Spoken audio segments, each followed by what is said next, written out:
कभी राजनीति के माहिर खिलाड़ी रहे दिवंगत नेता काशीराम की कहानी बड़ी ही दिलचस्प है।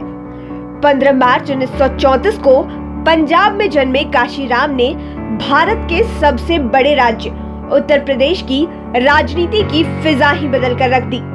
उन्होंने गाय, गीता और गंगा की संस्कृति में बंधे उत्तर प्रदेश में अंबेडकरवाद की ध्वजा ऐसी फहराई कि महाराष्ट्र के लोग देखकर दंग रह गए। उनके काम करने के तरीकों को देखकर लोगों को हैरत होती थी कि एक गरीब और दलित परिवार में जन्मा बालक केवल अपनी धुन के बल पर तमाम कठिनाइयों को पार करता हुआ देश भर में चर्चित हुआ।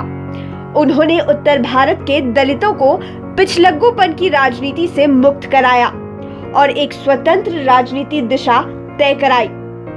काशीराम को पसंद करने वाले न केवल उनके पार्टी के लोग थे बल्कि अनेक दलों के भी लोग थे।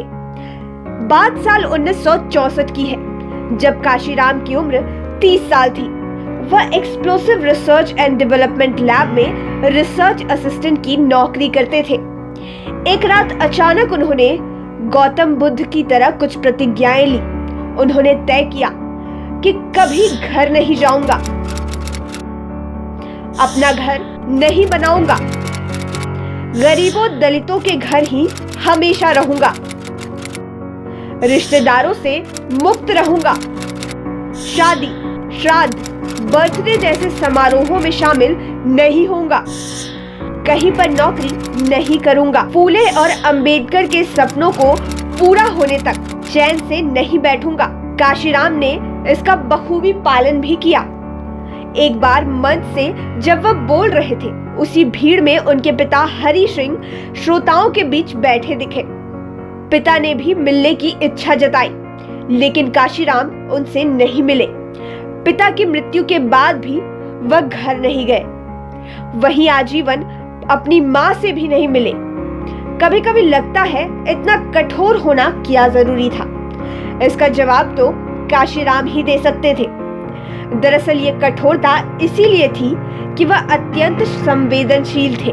काशीराम के पिता हरि सिंह रोपड़ तहसील के डाक बंगले पर दैनिक मजदूरी करते थे।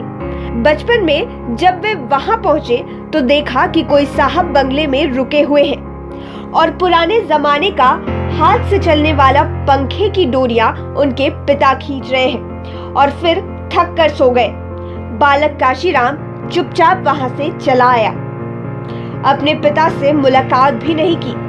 काशीराम की कुछ सीमाएं भी थी जो हर किसी की होती हैं। उन्होंने साबित किया कि इस पूंजीवादी दौर में भी खाली हाथ चलकर सफल राजनीति संभव है। उन्होंने कभी किसी चीज का रोना नहीं रोया, परिस्थितियों से जूझे, संघर्ष किया और बिना किसी बाहरी शक्ति या सहयोग के सफलता हासिल की।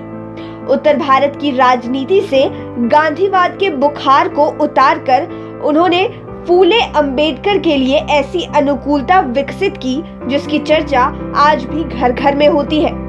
यह अत्यंत महत्वपूर्ण काम है जिसकी समीक्षा भविष्य में होगी। Bureau report, live cities.